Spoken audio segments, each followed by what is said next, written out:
Imagine a single drive-through window. Cars arrive, the server takes orders, and hands out food.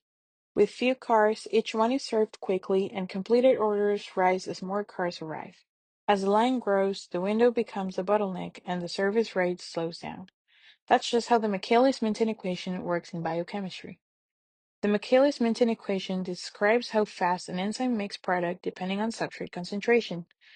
It can be written as V equals Vmax times S over Km plus S, where V is instantaneous reaction rate, S is substrate concentration, Vmax is the maximum rate when the enzyme is fully saturated with substrate, and Km is the Michaelis constant.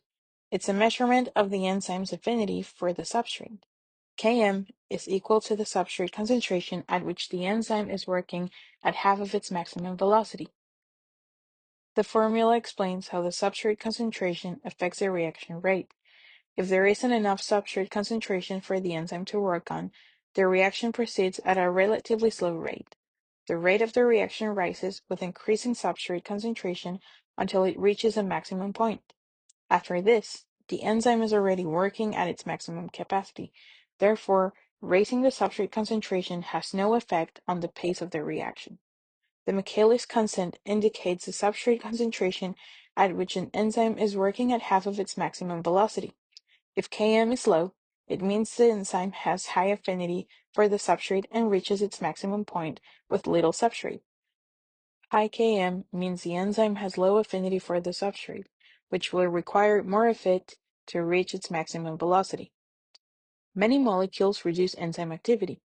Two common reversible types are competitive and non-competitive inhibition. They lower reaction rates but change Vmax and Km in different diagnostic ways. In competitive inhibition, a molecule resembles a substrate and competes for the enzyme's active site. It binds only at the same spot the substrate needs. While the inhibitor is bound, the enzyme can't form product, but the inhibitor can be outcompeted by high substrate concentrations. In Michaelis-Menten terms, a competitive inhibitor increases the apparent Km because more substrate is required to achieve the same occupancy of active sites.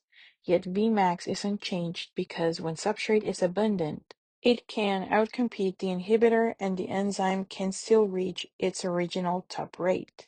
In non-competitive inhibition, the inhibitor binds at a secondary site on the enzyme, changing the shape of the active site, preventing the substrate from binding, reducing catalytic efficiency.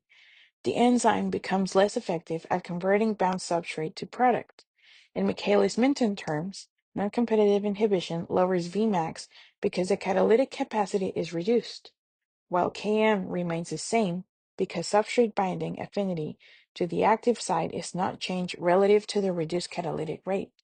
To tell them apart, measure rates across a range of S. If adding lots of substrate restores the original Vmax, the inhibitor is likely competitive. If adding substrate cannot recover the original Vmax, but Km looks unchanged, the inhibitor is likely non-competitive. That distinction matters for drug strategy and metabolic control because one problem is overcome by increasing substrate while the other is not. So, in summary, the Michaelis-Menten equation gives Vmax and Km to describe enzyme behavior. Competitive inhibitors raise apparent Km, and non-competitive inhibitors lower Vmax. Thanks for watching.